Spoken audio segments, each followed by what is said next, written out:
Sunday. There I am. Welcome to the Grid and Grind Show, brought to you by the Mental Game Performance Coaching, Chinook Seeds, Jesus One Apparel, and Old Dominic Distillery. Today, I'm coming at you on a Sunday, a beautiful Sunday. We're getting ready for championships.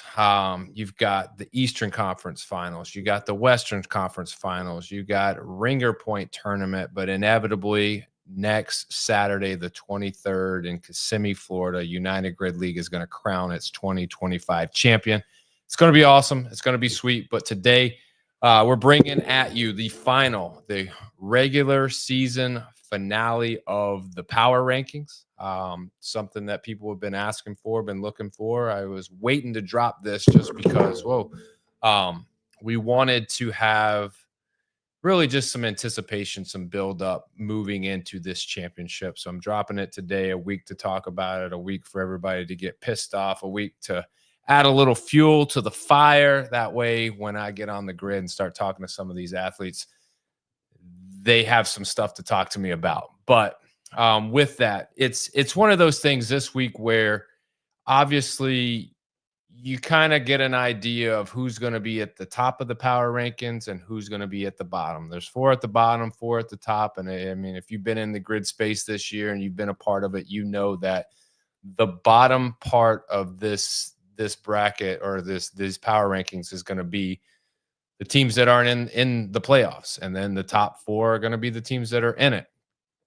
So without further ado, let's just hop into this and let's bring it to the forefront. We're looking at the bottom, coming in at 8, the Wild.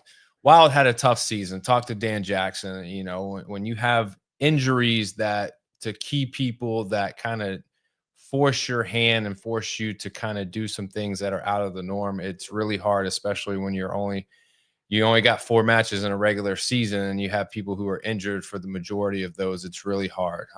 You go from winning the championship one year to being last place the next year. And that's a tough pill to swallow. But I think, people like Brent Carrick, people like Matt Phelan, big performances from, Matt Cable stepping up, and you have veteran leadership with, Tyler, Carrie Billington, you got Velma there. All of these people are what really have solidified a good moving forward point for the Wild. You got Tom Soroka, who is committed. He's part of the Wild for whatever they need him to be, and he'll be back, I believe, in full strength. So regardless of where they ended this year, I think they have something to build on, and so it'll be nice to see where they go moving forward. But right now, you got the Wild in at 8. At 7, you got the Bandits. Bandits coming in on their inaugural season. They went 0-4, but they did play the number 2 team, the number 4 team, and the number 1 team, and all of which, were them trying to get their feet wet and understand what grid speed is and what the league is all about. I think Sophia has a really good idea of where she wants to move forward with the Bandits, and I'll be interested to see how they take the next step and what is that next step. And I think over the off season, when we start talking to players and coaches, this will be one of the things. Hopefully she'll come back on, and that's one of the things that we'll talk about is, right, after this season, now what? Where are we going? What is the thing that you've got to do to move the Bandits into contention? So at 7, you got the Bandits. And then you get into the teams that won their last match of the regular season. You come in at 6 with the Venom, 1-3 record, negative 20-point differential. They had losses against, and probably arguably one of the toughest schedules, the number 3 team Breakers, number 1 team Sharks, and number 4 team Brigade, all of which, especially that Brigade match, that was the closest of the matches and really could have went either way. Fell on the wrong side of that, but did come up with a win and bounce back against the Bandits. They were 6th in average race rank. Unfortunate thing is 1-3 doesn't get you in the playoffs. Coach Paul Bear says they have a lot of fun. They have a good core group. And, when you have people like Tori Height and Dakota Shackleton, and then you bring in people like Wes Kitts, you got a Danielle Barry, you got a Alex Smith. Those are good people to build off of, and good leaders, and good, just overall good people. And so when you want to build a team, you want people like that are competitive, hungry, but also good people to bring on and kind of learn from and really build something. So I think they got a lot of good bones there, a lot of good foundation. Um, but once again, they took a small step forward from last year, and I think if they continue to take these small steps forward, you'll see the Venom in a good spot as far as being able to contend to be in the playoffs and possibly contend for some type of championship next season. Coming in at 5, you got the Palms, and the Palms are one of the toughest teams. They're 11 point, negative 11 point differential throughout the season. They had losses against the Brigade, the Breakers, the Lions, all, playoff teams. And they were right there in the mix with the Lions. And so when you look at this team, when healthy, I think they might be one or two small pieces away from really being able to propel themselves in the playoffs, but not just propel themselves in the playoffs, but also make a push in the playoffs. So I think Briley knows where those weaknesses lie, and I think she knows the core people that she wants to come back and the core people that are going to come back. I think next season, with some minor adjustments and as far as roster goes, and some not changes, but maybe some additions, I think the Palms have a chance to really, I think, closer than any of the others on that bottom 4 to really push themselves in a playoff push. But as of right now, no change from the past rankings to this week's rankings. The Palms are sitting at 5th, and that's going to pull us into the top 4.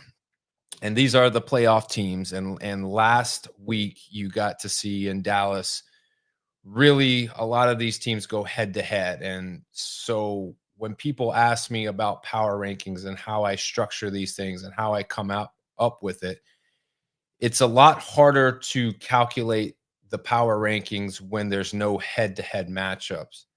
And this week was a little bit easier coming into this regular season finale of power rankings because there were matchups that were head-to-head that, in my opinion, and nobody else might believe this, I throw all metrics kind of to the side when you go head to head against somebody, because that's what matters the most, in my opinion, to being able to determine who's better than who. And so when you see these top 4, yes, a lot of metrics went into play, but none of them were more important than that head to head matchup piece. So getting into the number 4, we got the Brigade, 3-1 point differential of +10. They got wins against the Palms, the Bandits, the Venom. All right. Their one loss was against the Sharks. Tied for 3rd in average race rank when you look at all the matches combined. They ended up finishing 2nd in the Western Conference and will end up taking on another rematch with the Sharks in the Western Conference Finals on the 23rd of August at 10:30. Now, you might ask, well, why are the Brigade 4th? Well, that tied for 3rd in average race rank is one of those reasons. You know, when you don't have those head-to-head matchups, then you have to take, okay, now I'm moving the Brigade and the Sharks out of the way, and I'm going, all right, the Brigade versus the Lions and the Breakers, of those, where do they fall? And when you're tied for 3rd in that average race rank, then it becomes, okay, well, how do they match up against the teams that could potentially be ahead of them? And they were last in regards to those 4 teams. So because of that, they're sitting at 4. Does this mean that the Brigade can't win a championship? Absolutely not. I wouldn't sleep on them by no means. But when you're looking at trying to break down head-to-head matchups and then go into the little metrics that can differentiate between all of these top 4 teams, yes, they're sitting at 4 for that reason, because those small metrics is what matter outside of that head-to-head. At 3, you got the Breakers, and you got the Breakers because they lost that head-to-head to the Lions. That's one of the reasons why the Lions will be placed ahead of them. All right, because when I it's like I said, this metric of head-to-head matters most to me. So looking at the smaller metrics, so your questions now become, well, why are they 3rd and not 4th if you're a Breakers fan or a Brigade fan? Well, here's why. Well, that 2nd in average race rank, that puts them at the top. And so when you compare that to the teams in that top 4, You take away that head-to-head because the Lions beat them. Now you're looking at average race rank, and they are ahead of the Brigade in average race rank, which is why I put the Breakers at number 3. They did finish second in the Eastern Conference. They will have a rematch with the Lions on the 23rd of August in Kissimmee for that Eastern Conference championship and a chance to go to a Grid League championship match. But right now they're sitting at 3 to end out the regular season, down 1 spot from the previous rankings, but still another team with a high chance of moving on to potentially win a Grid League championship. And so that leaves the top 2. And it's no surprise because the top 2 are the 2 that won their head-to-head battles. They are the only 2 teams 4-0. And despite some of the smaller metrics that go into this, they went head-to-head against the 2 other teams that were vying for that top 4 spots, and they took care of business. And so with that, you got to break it down. You got the Lions coming in at 2, plus 26-point differential. Here's what hurts the Lions is, and it hurts them in a sense that it's the one thing that they don't have any control over, and that's playing the Bandits and the Wild and the Palms, which are on the bottom half. There were no top half wins outside of that last win against the Breakers. And so that's one thing that you got to look is, all right, strength of schedule. They don't get to pick the schedule, unfortunately, but it is what it is. The next thing you look at is that tied for 3rd in average race rank. Now, what would have been interesting is if the Breakers would have lost or would have won and the Lions would have lost at that in that matchup in Dallas, then you're looking at a tied for 3rd average race rank with the Lions and a tied for 3rd average race rank with the Brigade for that 3rd and 4th spot. Now that would have been interesting because now we're probably looking at strength of schedule wins and how all that breaks down. But for now, because they went head-to-head with the Breakers and they beat them, they're sitting at 2, 4-0, Eastern Conference regular season champions, getting to win the win, propelling them to the number 1 seed as the Eastern Conference finals roll around next weekend. But they're up 2 spots from the previous ranking. They're taking care of business, and we'll see what happens. I think they have a lot of momentum. They have a lot of fire. I mean, you look at the team as a whole. When you went into this season, you're taking the aces and the best of the Lions. You're combining them together. And a lot of people said this is the makings for a championship team.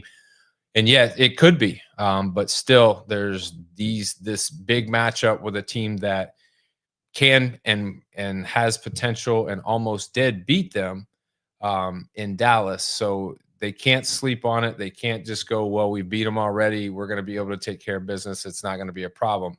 Because the reality is that now things change. There's no room for losses, and all the stakes are on the table, and they're there for the taking. So it's going to be interesting to see how the Lions come out, knowing that they've already got the upper hand once against the Breakers. But I think if I know Taylor Sturgis and I know, the Lions, the way that I think I do, they're going to have some animation to them. They're going to have some passion to them. They're going to be ready to come out swinging. So it'll be a good matchup for sure. And rounding it out, number 1, you got the Sharks. 4-0. They've set at number 1 all season. The point differential is the highest in the league. You look at the strength of schedule, not the best strength of schedule, but when they win decidingly. I mean, you want to take away that last matchup against the Brigade, and it was close. It came down to that sprint relay, which multiple sprint relay runs, but that's becoming the trend for the Sharks and the Brigade. You want to go back to the 2024 playoffs. It came down to sprint relay. The Sharks got the best of them. This past, the last week in Dallas, the matchup came down to the sprint relay. Here we are in the playoffs. They're meeting again. Does it come down to sprint relay? I would probably say it will. They're just that closely matched up. It is really hard to pick a winner here. But I will say the more you play somebody, the harder it is to beat them. And so the Sharks are going to have to sit on that knowing, well, we're taking on a really good team that we know if we don't play our best, we can lose. And even if we do play our best, we could still lose depending on how things shake up. So it's a tough spot for the Sharks, but I think you add the fuel of where they were and how they ended last season in 2024. They let that sit with them. They let them marinate. They don't want to have that same result. So they're looking to try to push forward. They're looking to try to win. And I think if they are perfect, they have a really good shot of that. But they are, they showed that they have some things that they can be beat, and that was one of the things that I heard from fans and people and comments as well. This team has everything. They're so good they can't be beat. But I think they've proven there's some chinks in that armor. There's some weaknesses there, and I think the brigade are experienced enough to exploit some of that, and probably will do everything in their power to do that. I'm looking forward to this matchup. I'm glad that it kicks off our championship weekend on Saturday, the 23rd. But you look at the Sharks, they're first in average ranking. They're regular season Western Conference champions. They're number 1 seed going into the conference finals. And, they're sitting in a good spot. They've been there all year, but can they hold on to that? There's a lot of pressure that comes. The more you win, the more pressure that comes with you to continue to win. And so if there's anybody that can put a hole in that, it's probably the brigade. But it's going to be exciting. It's going to be fun. That rounds out our power rankings, 8-1. Didn't want to spend a whole lot of time on this Sunday going through, but I did want to put some content out there for everybody because you've been asking. So let's talk about it. This weekend coming up, August 23rd, Kissimmee, Florida. You've got 10:30 a.m. You're looking at the the Western Conference Finals. I'm sorry, 10 a.m. Eastern time. You got the Western Conference Finals. You got the Brigade, number 2 seed, taking on the number 1 seed, the Sharks. The winner of that will go on to the championship to have a chance to be crowned the 2025 Grid League champion. At 12:30 Eastern, you've got the Eastern Conference Finals. You've got the Breakers, the number 2 seed, taking on the Lions, the number 1 seed. In the winner of that goes on to play the winner of the Western Conference Finals. That championship match will start at 4:30. It'll pair the 2 conference winners, and the winner of that match will be crowned the 2025 United Grid League champion. Everything's going down in Kissimmee, Florida. What I do want to say is there is a Ringer Point Invitational tournament that is going to be sandwiched in between those 2 conference finals and that championship match. Top players versus top players. There's going to be special guests. All the Ringer points that have been thrown out there. There might be some extras. I mean, you're going to go head to head, and we're going to crown, an invitational tournament champion. It's going to be awesome. Something that's never been done. Looking forward to being a part of that. Outside of that, man, it's going to be a jam-packed day. You're going to have back-to-back matches with a small, brief Ringer Point invitational tournament in the midst of that. But if you're into the Grid League, or if you're wanting to see something fun and exciting, come out to Kissimmee, Florida for the championships. August 23rd is where it all goes down. Appreciate everybody on this Sunday. Y'all be good. If you can't be good, be safe. And as always, remember, strong body, sharp minds, grit and grind all the time. We're out.